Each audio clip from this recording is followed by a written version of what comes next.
Well, good morning, everyone, or afternoon, depending where you are. Thank you for joining us today. I'm going to move as quickly as I can, but we have a lot of material to cover, and this is probably just the first of maybe many legal updates, just because so many things are happening. For those who may not know me, I've been general counsel for the United States Flerce K-9 Association for well over 20-something years. I'm general counsel for the California Association of Tactical Officers, and I've been handling canine cases and trying them in state and federal court since 1990. So I've tried well over a dozen canine cases to verdict. Thankfully, I've won more than I've lost, but certainly a lot of lessons learned along the way. And just before I joined this presentation, I was meeting with a client of mine where they just authorized me authority up to $300,000 to settle a canine case that we have ongoing right now, one of many that I'm handling.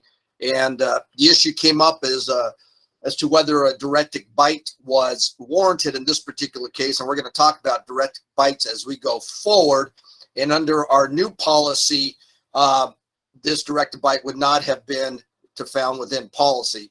At the time of the incident, the policy did allow for a directed bite, so the canine hand was cleared by our canine committee. But today that would not be the case, and that was an issue that we had to consider. So there's a lot going on. We could have the next slide, please.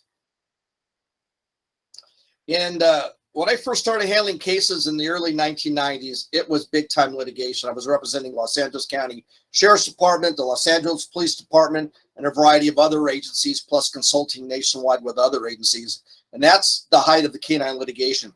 It went away for a while because we were very successful. We did pay out on some class actions, and obviously their cases were always going to pay out. It's a business decision. But then it kind of died down. But lately, last couple of years, coincidentally, along with the incidents that we've been seeing nationwide over the last couple of years, canine cases seem to be back on the rise. So I think we need to address those issues.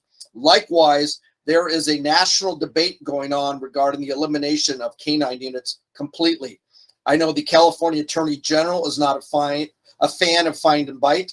They're more guard and bark oriented, but he actually is trying to push that our dogs don't bite whatsoever. The former Attorney General of the state of New Jersey was trying to get rid of bite dogs as well. The USPCA, in response to requests from the New Jersey State Troopers, wrote a letter that ultimately reached the governor's desk. And I think they saved their canine unit because that Attorney General is no longer the Attorney General and has moved on elsewhere. So there is this national attack, and I'm concerned that we're going to lose our dogs. I don't want that to happen because I believe they save lives, they save time, and they serve a purpose. But if we don't unilaterally tighten up our deployment policies, I'm concerned that we're going to lose our dogs. And I personally don't care what your training philosophy is. You could be find and bite, guard and bark, or sit and piss. It makes no difference to me. It's either a justifiable bite under Graham versus Connor at the end of the day, or it's not. I don't get into the weeds in trials to what the training philosophy is. We just look at the end result, which is the use of force, and is that reasonable or not? And that's the main concern, is how does the public perceive law enforcement right now? Could I have the next slide, please? If you've been watching the news this morning, this is a still photo from the Uvalde, Texas school situation where law enforcement is increasingly coming under attack for not acting for over an hour, even though several deputies and officers were present with shields and their rifles. And yet some officer found the time to go ahead and sanitize his hands with a sanitizer that was in the hallway just down the hall from where the shooting was taking place. And of course, people are furious right now. So public perception of law enforcement more than ever is so crucial to take into consideration, because even though they may be wrong, their perception is what may govern the day. And it's that jurors' perception, who are members of the public, may govern what happens in that courtroom when you're being accused of excessive force. Maybe go on, please. Some of you may know of the Marshall Project. It's this conglomeration of print media, internet, television stations who have gotten together and are reporting on various aspects of our criminal justice system. There's been a lot of focus on canines, and there's been a lot of articles coming out regarding canines. We go to the next one, please.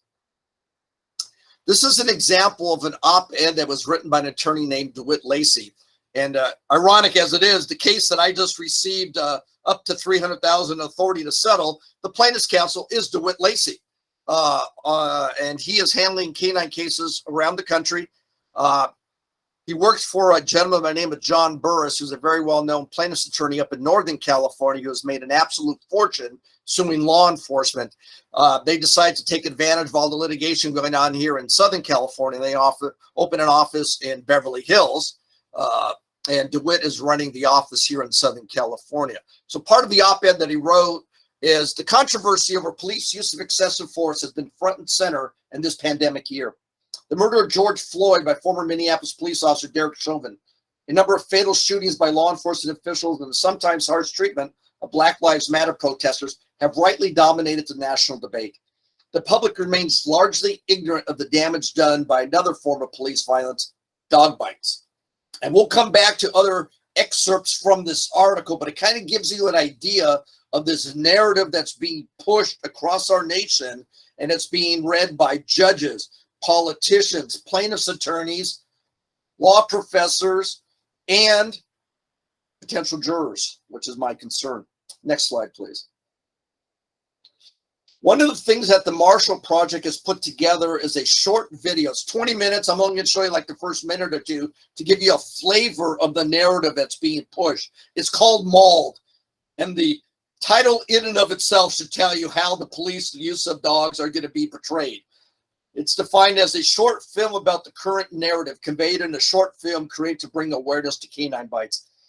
This short film is being shown to judges, plaintiffs' attorneys, high school students, college students, community centers, and of course, potential jurors are going to be seeing this as well.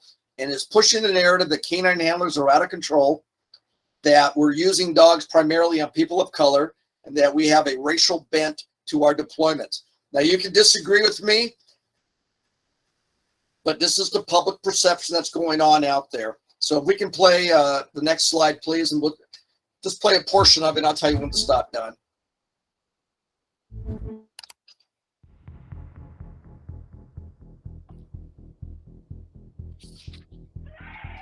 Stop fighting! Stop fighting the dog! Oh no, no! Oh no, Jesus! Oh no! Put your fucking hands behind your back!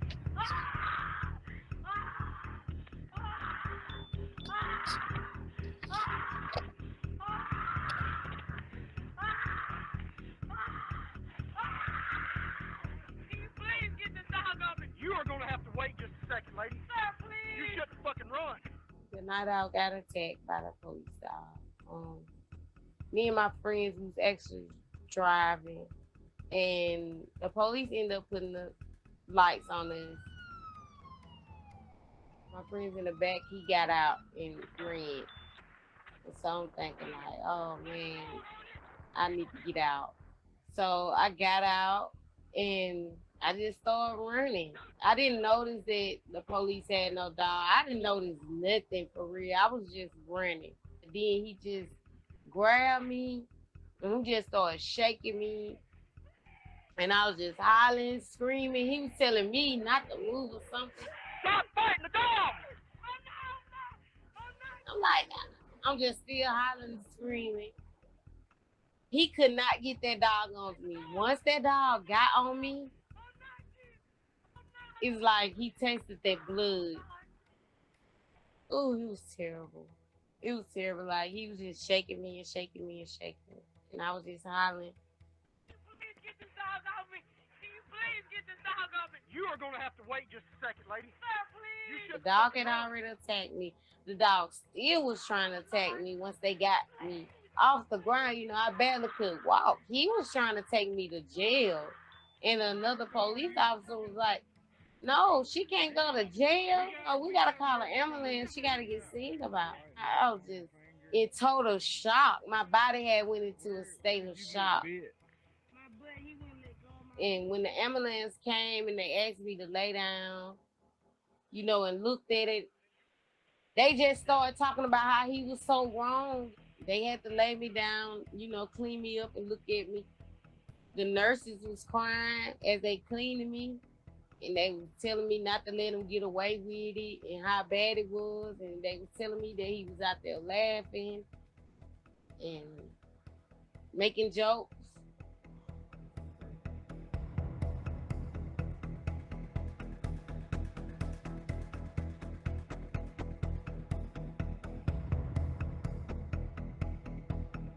All right, Don, next slide, please. To get a good idea of what the narrative is that's being pushed out there, and we are unable to counter this because we don't have the funds to put together a video like this. And it may open up many agencies to discovery asking for the full body-worn video of your deployments, and I don't want to open that up. Continuing with the narrative again with the op-ed by DeWitt Lacey. Dogs are inherently likable, and many police departments have given Canine, as these dogs are known, a starring role.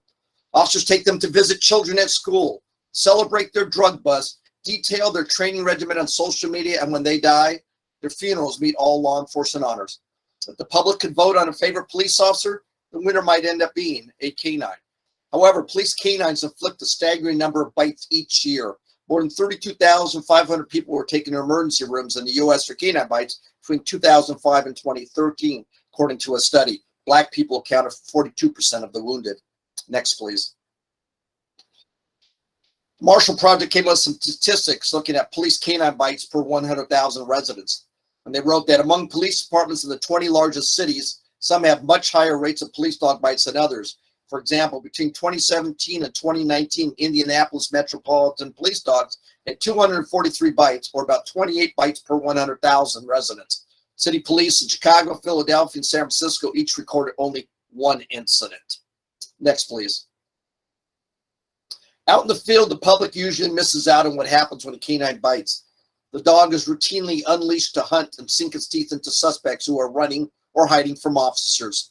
But sometimes it turns on innocent bystanders, and sometimes it kills. Our country should long ago have ended this form of state-sanctioned mauling, which harkens back to the era of slave hunters before the Civil War. In a previous study, researchers at Indiana University of Pennsylvania found that in 2008, that 2/3 of police dog bites resulted in a trip to the hospital, a higher rate than any other non-lethal form of police force. Next, please. As a civil rights attorney, again, continuing with DeWitt Lacey's op-ed, I have represented multiple homeless people who bear the scars of police dog bites. I've learned that biting, like all dogs' trained behaviors, must be continually reinforced in canines, or they lose the desire to attack. My years of experience on these cases, along with dog bite incidents in places ranging from Missouri to Maryland and North Carolina, among others, have also left me with the sickening impression that our most vulnerable population, people seeking shelter in abandoned buildings, are sometimes being used as training dummies. He wrote this because he currently has a canine keeps out here in Southern California, where a dog went into an abandoned and closed down post office where several homeless people were living, and a woman was bitten by a dog, and now he has brought a lawsuit against that agency. Next, please. Hopefully Steve White is here, and he'll jump in about what's going up in Seattle, about how they've changed their use of force policy to require that you must have probable cause before you even deploy your dog. And a lot of times we have reasonable suspicion, but not necessarily probable cause. So they've heightened the requirement, and that's going to reduce, obviously, the number of canine deployments. Next, please. Again, that's talking about the new Seattle canine policy and the use of force policy, which makes it much more difficult to use force now. Please, next. So imagine this, you're a canine handler, or maybe you're a canine supervisor, maybe you're the chief of police, and you wake up the next morning to find out that your department's on national news. Let's go to the next one, play the video, please. Tonight, a police officer in Salt Lake City is suspended and under investigation for a vicious attack on a black man involving a police dog. Video is surfaced of the altercation that took place in the man's own yard, and we warn you, it's disturbing. Here's CBS's Carter Evans. Get on the ground or you're going to get bit. Just 6 seconds after that warning, this Salt Lake City police officer commands his canine to attack. I'm on the ground. Why are you biting me? I'm on the ground. Stop. Every time the officer says hit, the dog bites down on 36-year-old Jeffrey Ryan's leg in his own backyard.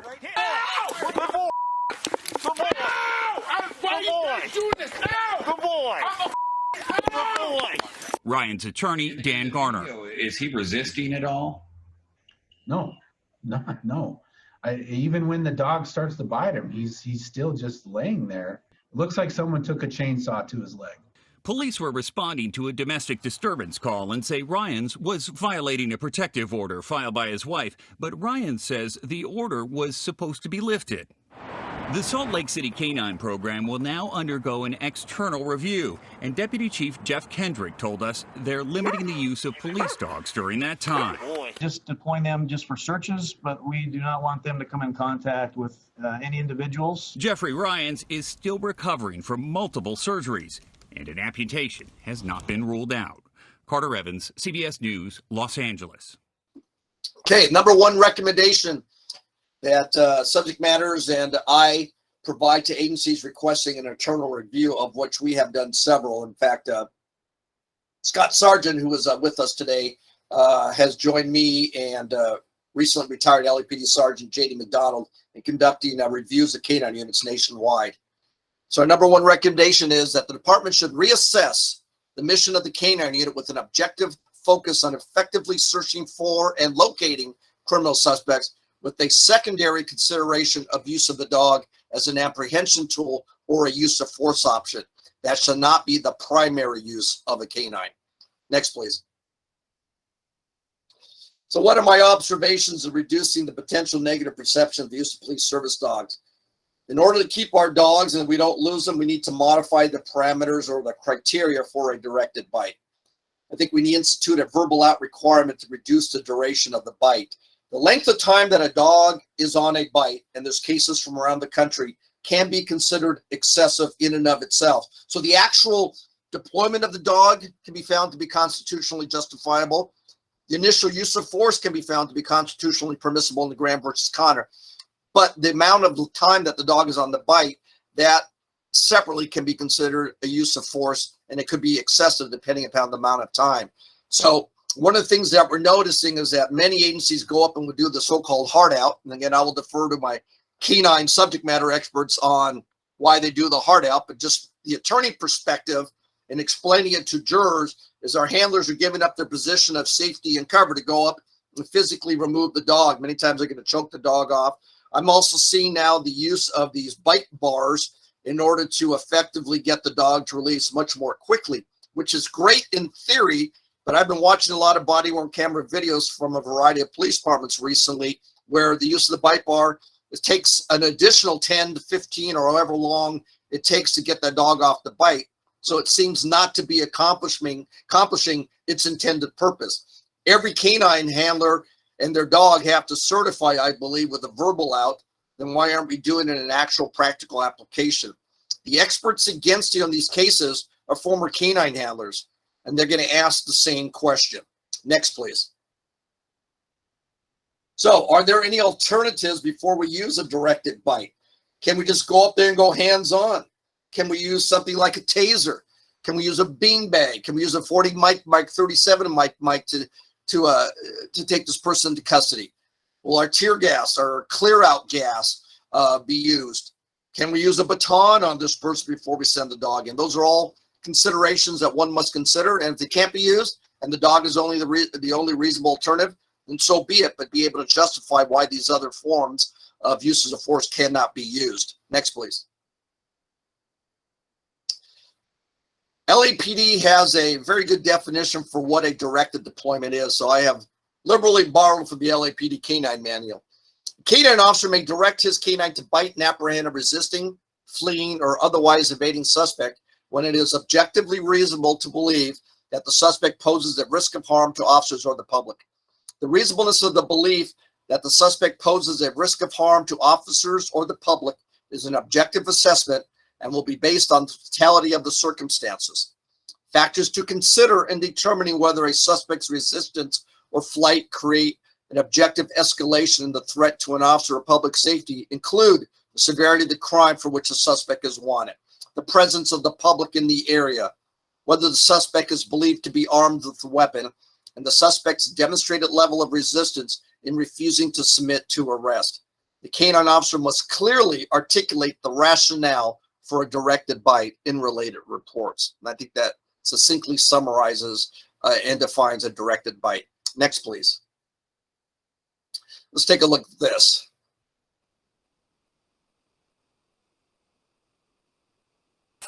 You in the building! It's the police department! Come out or I'm gonna send the dog! See him right there. You will get bit! Scissors in his hand. Scissors in his hand. Okay, I'm not gonna deploy him. Come out or we'll send the dog. Get ready, get ready. He's coming this way. He's coming this way. Drop the scissors. Drop the scissors. Hold on, Jaeger. Hold on. Hold on. Hold on. Hold on. Hold on, Jaeger. Jaeger, hold on. Find that guy. Hit him. Hit, hit, hit, hit, hit. Hop, hop, hop. Hit. Hop. Jaeger, hop. No! Hop. Get on the ground. Jaeger, here, here, here. Hit, hit, hit. I was working your arm. Stop fighting the dog. Stop fighting. Stop fighting the dog. Please, please. There are a lot of issues in the deployment of that particular dog. That's Salt Lake City. That was an example of some of the body-worn camera video that's being used to prosecute the officers. And of course, the Canine unit has since been disbanded. But you hear the officer say, oh, yeah, scissors, I'm not deploying my dog. Oh, he's unarmed. I'm going to send my dog in now. And they actually had to encourage the dog to bite the suspect after they got him on the ground. So lots of issues in that one. That's not one you want to wake up to and see on the national news. Next, please. I've been defending canine units since 1990. I've handled several hundred canine cases, including today. So when I hear the phrase, stop fighting the dog, it's reminiscent of when we're tasing a suspect in drive stun, stop resisting, stop resisting. It's almost like code, and the jurors are not appreciative of this. They think we're hiding something or that we're trying to justify our use of force when they hear those phrases. So that may be something you want to reconsider constantly saying, particularly if you're on audio and or body-worn camera. Next, please.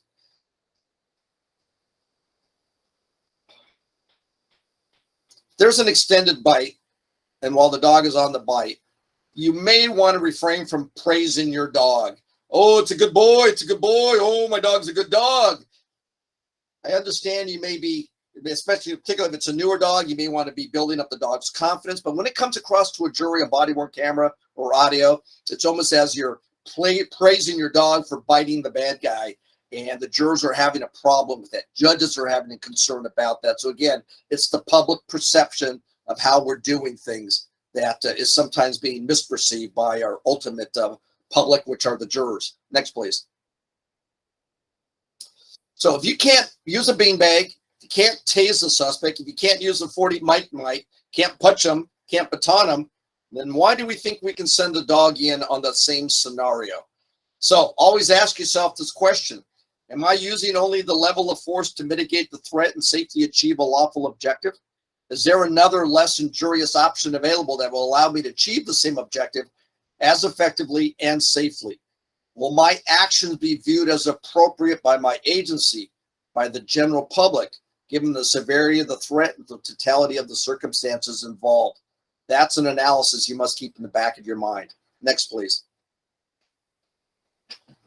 My opinion, if we don't initiate changes on our own, our state legislators are going to do it for us. And we're seeing some of these new laws being passed around the country that, wow, it's almost to the point where we can't do a thing.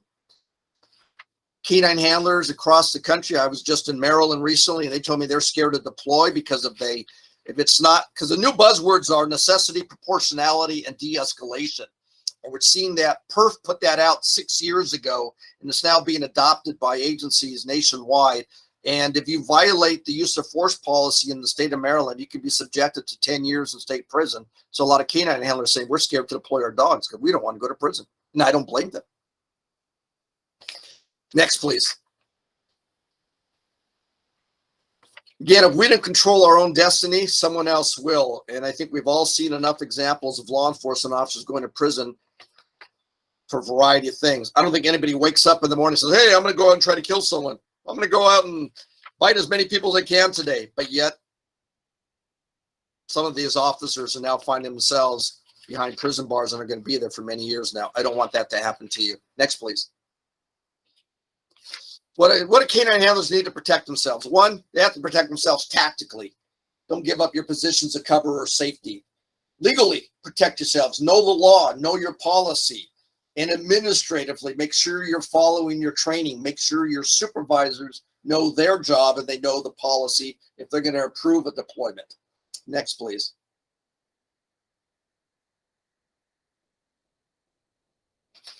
So what's going to happen if we don't start monitoring ourselves? Well, civil, possibly even criminal liability for handlers and agencies. Severe, probably unreasonable restrictions or limitations on the use of canine imposed by your department, your local legislature, your attorney general, or nationwide. Overreaction and eliminating canine units entirely, which I fear. And the things that I'm talking about, and again, I may expand on them later on in other presentations, and I'm sure our other subject matter experts will comment upon that, but we're trying to give you the best practices based on our experiences. Again, I'm coming through the perception or the idea of an attorney who represents canine units, and what I'm seeing from judges and what I'm seeing from jurors. I'm trying to share that with you so you don't have to go through what my clients have had to undergo when they've gone to trial in these very stressful cases. Next, please. The key to all these that I have found over the years is supervision and training are the key to winning these cases, or at least putting up a really good defense so that we stand a much better chance of prevailing in court if we are sued. Next, please. Risk management, liability reduction.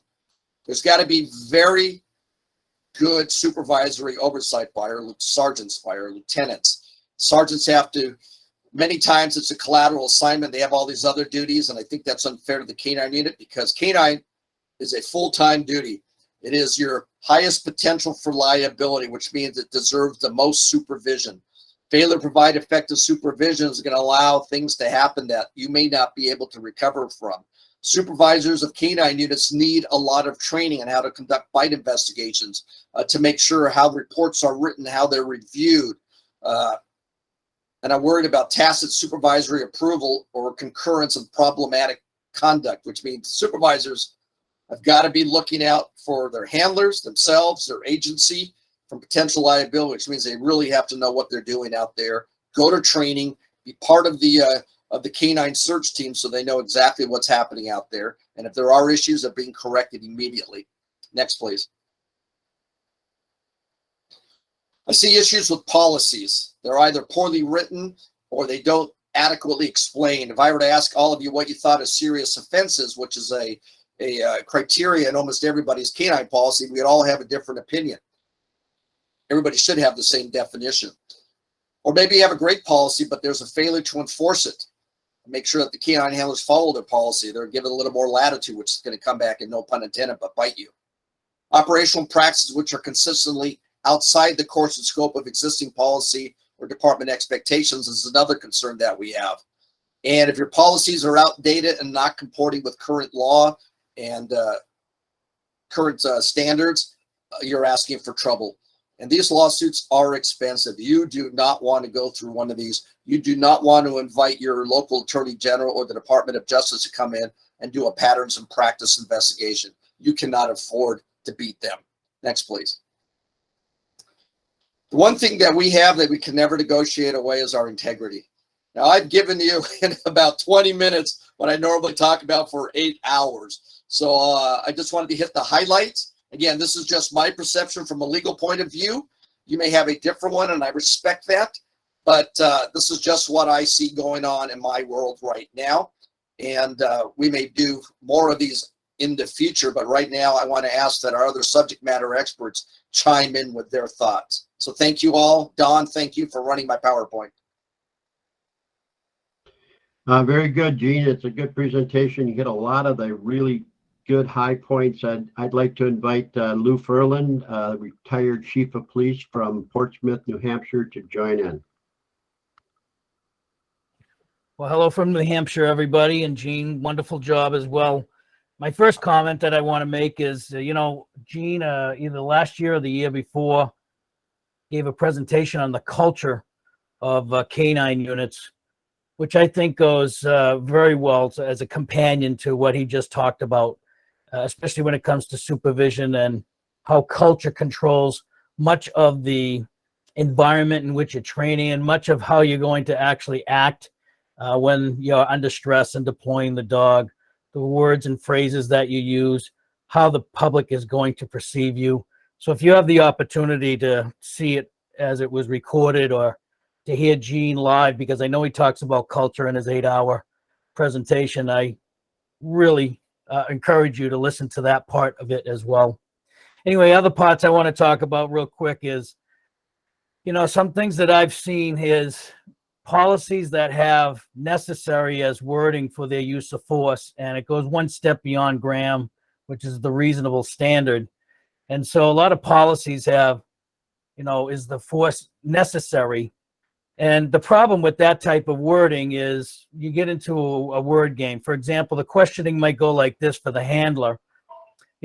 Before you sent your dog, do you think you could have waited one more second before you sent your dog? And if you say yes, then you've just fallen down a wormhole that's never going to end. Meaning, could you wait 2 more seconds? Could you wait 3 more seconds? Could you wait 5 more seconds? Could you have waited a minute? Could you have waited the amount of time necessary to get another tool there that might have worked? Once you fall down that rabbit hole. But the problem is some policies that I see out there have that necessary standard, or they have necessarily reasonable, even worse type of standards. Listen, just stick with the Graham standard and rely upon that, or whatever your state standard may happen to be, if it's different or more restrictive than the Graham standard. But I see that as well. And the last part I want to bring up real short is, if you're a supervisor out there and you have any control over the lawsuit settlements, I highly encourage you to look at them, because I see a lot of very justified use of force by canines being settled out of court. And I know it's a business decision and they're settling them for $100,000 or $200,000 or $300,000 merely because it's just so much cheaper than to pay for the attorneys to argue it with probably a light chance of losing the case. But nonetheless, they settled because they just wanted to go away and they just wanted to be cost efficient, and the insurance companies are putting pressure, or the city's putting pressure if it's self-insured and things like that. The problem with that is the public perceives it as the dog team did something wrong, even though I know both parties admit to no wrongdoing. Well, that's baloney. It's just a catchphrase in the newspaper. But it has this, over time, eroding effect as to the public's confidence over the dog's deployment. And so I strongly encourage the administrators or whoever is controlling that part of the lawsuit to fight back a little bit and push back a little bit, because it seems as though all the shock attorneys are coming out like accident attorneys, and they're just trying to find any dog bite case to sue the police department, looking for that quick settlement, within 6 months to a year type of thing. And I'm really scared about that, because like I said, it has an eroding effect over not just the local canine unit that suffers that type of lawsuit, but also nationally, because they have a cumulative effect over time. And more these cases, the Marshall Project and things like that get to promote, and it becomes, trending, and it becomes, it becomes the public's perception then that's actually what's happening, is these dogs are being deployed inappropriately and getting sued effectively, when a lot of the times they're just getting sued because there's an attorney who's quick to try to cash in on some money, and a plaintiff who's quick to cash in on some money. There's no wrongdoing on the canine unit's part whatsoever, but there's a lot of pressure on the police department and the city to settle because of financial reasons. So we need to be careful of that. So those are my 3 points. One is the culture part of Gene's presentation that you're missing, but you can see it. I think it's recorded, and if not, see him live and get it that way. The second one is the reasonable versus necessary wording that you might find in policy. And the third one is the careful considerations before you settle. So thanks, Don, and thanks, Gene, again. Thank you, Lou. Very good points. I'm actually going to build on one of them when I get a chance here.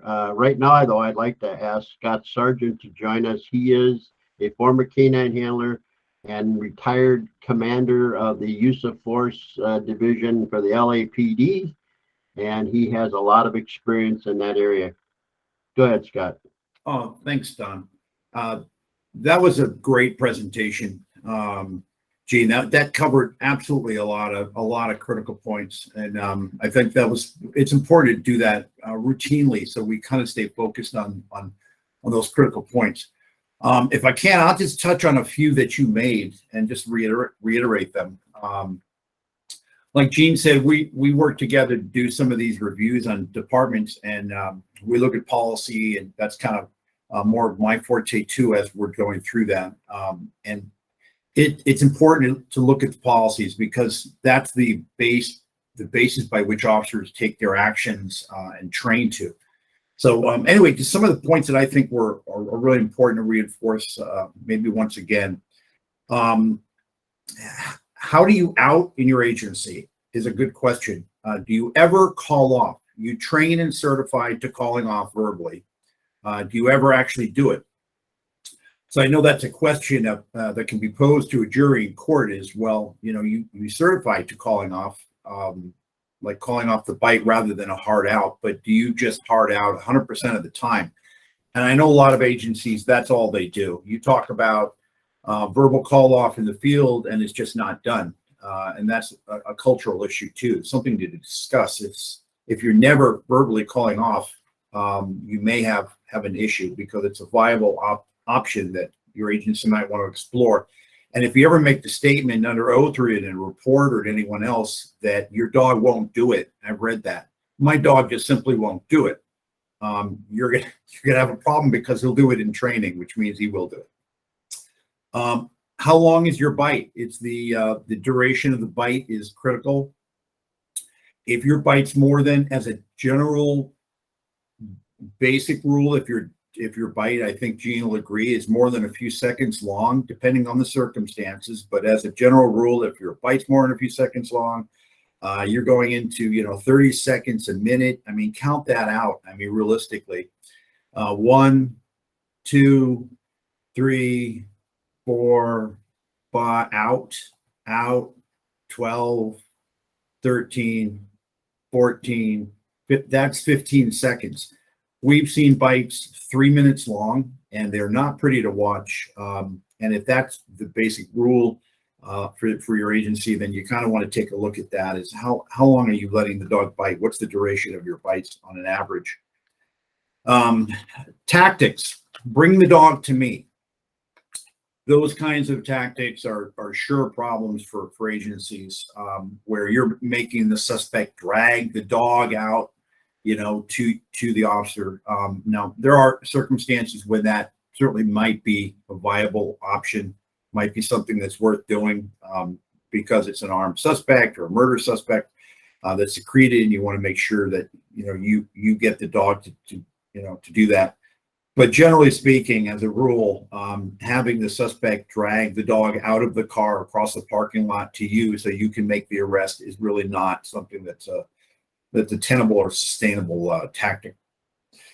Like Gene talked about, the mission, the search to locate and not to bite is really important. It sends a message to your officers that the dog is a location and a finding tool. That's what's communicated to a jury and to the community. That's the primary purpose of the dog. It's not to find and or bite suspects. It's not basically the same at the same level. It means when you bring the dog out, it is a use of force option. And if that's the majority of opportunities that the dog's deployed, it is a force option that's used and that they're relying on. You really want it to be a search tool, a location tool. And if there is a bite, there is a bite, but that's not the primary purpose of the dog. And it just makes it easy to defend what you're doing to the community, press conferences, in court, wherever. How do you train? Do you train regionally with different agencies? Most departments do. They train with multiple agencies. Do you train to your rules? Do you train to the other agency's rules? Or is there any any sense to how you're training when you do the regional training. And every training I think I've ever seen or participated in myself is just a mishmash. The trainers, if it's a regional trainer, then they will train according to whatever your agency is training. So send the dog, out the dog, do what you're going to do based on your training. If there's 4 agencies, there could be 4 complete different styles. If there's no control within your unit of how you tactically operate, you could have 4 officers, 4 distinct styles of outing or to handle the dog just within your own unit. And then you have 4 agencies, you have 4 agencies times 4 officers or 10 officers or whatever. You really want to, the departments, more speaking towards the chief officers, staff officers, supervisors, the department wants to have some consistency and control over training and what's trained and how it's trained. Because the question will eventually be asked how you train this particular thing. And if I've seen mishmashes where you have just several distinct ways to do a particular thing in one organization. And in each of those scenarios or during regional training, the sergeant's not present. Does your sergeant attend training? Does he pay attention? Is your sergeant a chief trainer, your lead trainer? Do you have a lead trainer? Do you have someone in charge that's paying attention to training? Or is every officer kind of out on their own? And I think if smaller agencies, sometimes you look, the chief doesn't really know what's going on as far as training and tactics and how you're doing your business. And oftentimes the supervisor is an adjunct supervisor and they're really not paying attention. They might be paying attention to the hours to check them off, but not paying attention to what's being trained or how it's being trained. Proportionality. We talked about policy a little bit, but something to keep in mind that is a thing. It is a thing. It will be a thing from here into the end of policing. Everything evolves. Everything changes. Video and other things have changed the way we do police work. And proportionality and de-escalation are concepts that will not go away. The way policies are worded might be, vary from one place to another, but the concept of using proportional force is something that you're going to see continue from here on out. And that means that everyone should make sure that you're considering de-escalation concepts, even if you don't like it. The White House under Trump even put forth an executive order that talked about how all police agencies should be training de-escalation. If police departments are not doing it now, they should be taking it upon themselves to train de-escalation. And it means nothing more than starting at 1 and starting to go up. We're almost going back to that continuum that we used to have. But we're just ensuring that we've exhausted options before we use a particular level of force. And it's not that unreasonable to ask officers to keep that in mind. You don't have to jump to 1 to go to 3. You can, go along the scale, but it's important to consider where you're starting the force. And you've seen in videos where sometimes we're starting with the dog and sometimes we're not. We're starting with calling them out, communicating, giving the option to surrender. But then we jump to a dog. Maybe it's we should be using the command, the control, our command and control, our command presence. I mean, getting them out, call out, giving them more time. And then maybe we should be going to other options, maybe the beanbag, something less than the dog.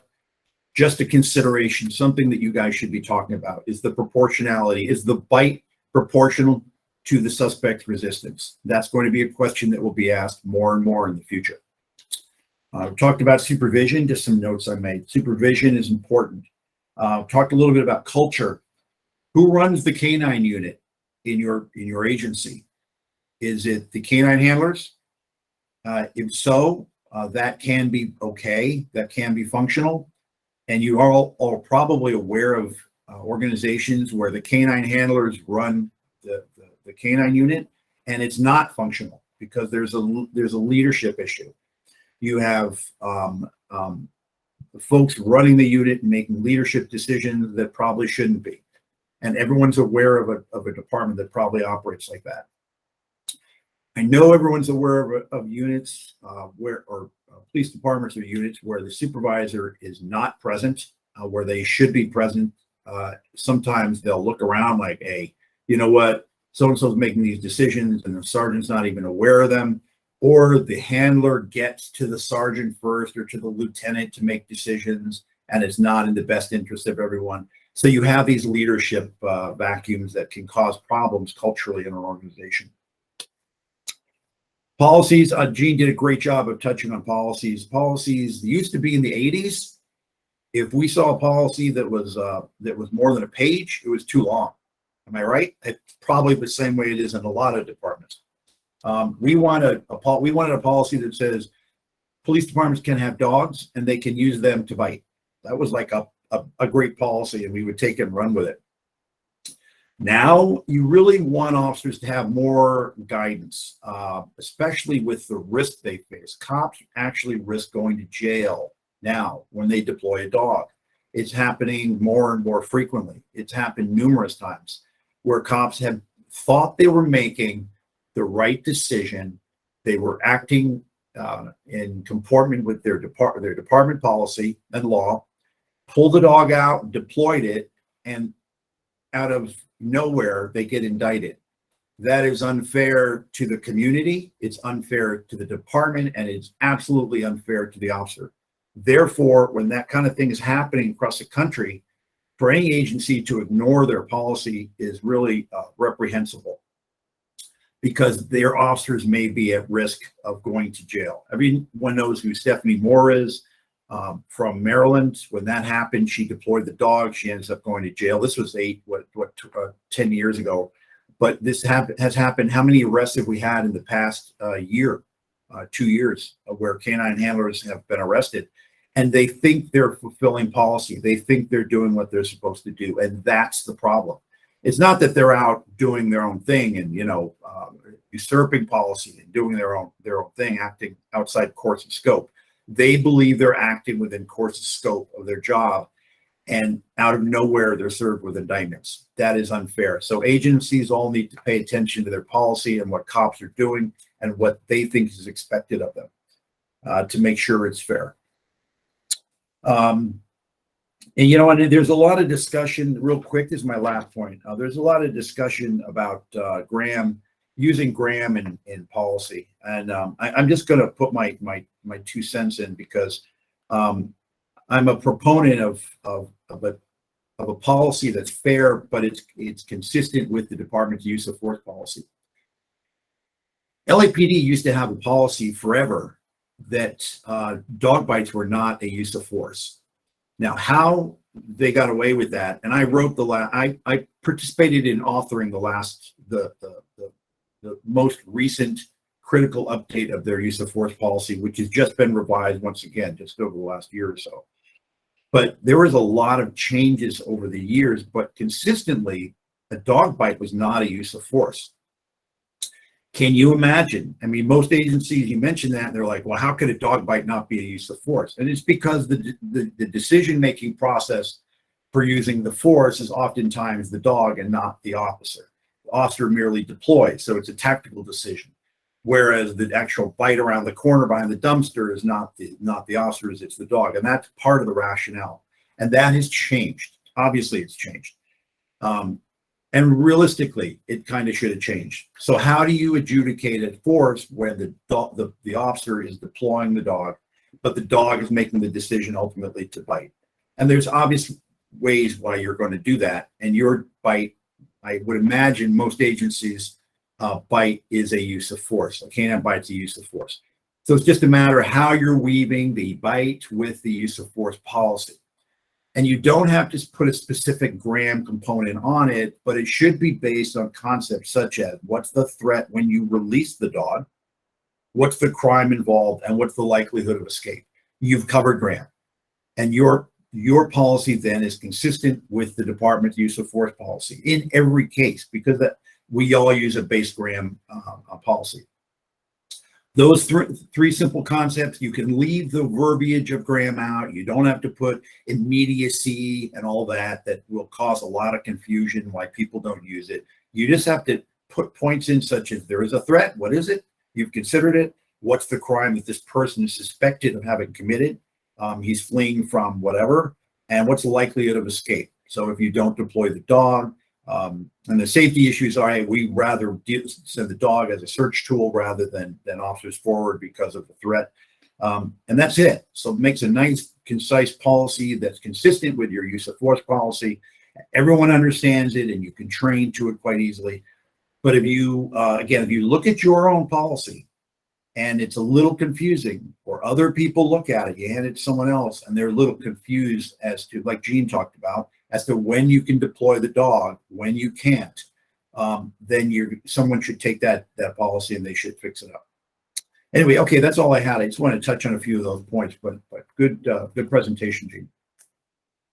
Thanks, Scott. I appreciate it. And I have a couple of comments. And while I'm making those comments, if you have any questions, we're going to open this up to some question and answer.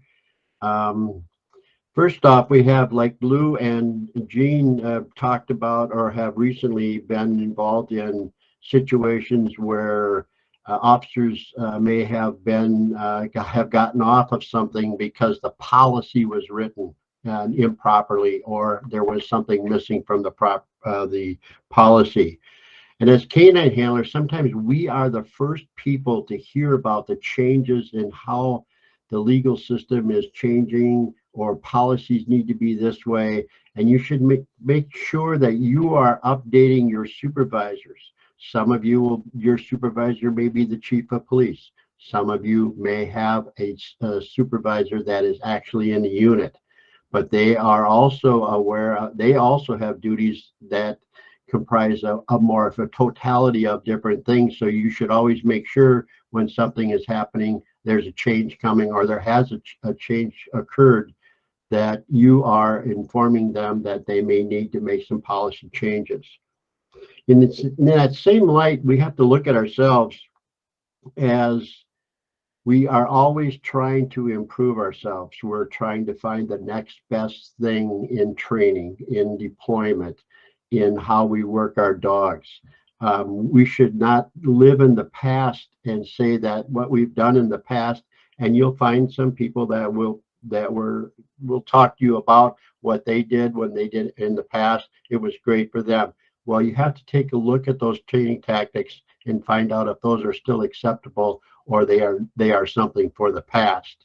And so in that light, in the past, there's been a lot of talk about certifications, and sometimes people use the certification as the end instead of a means to the end.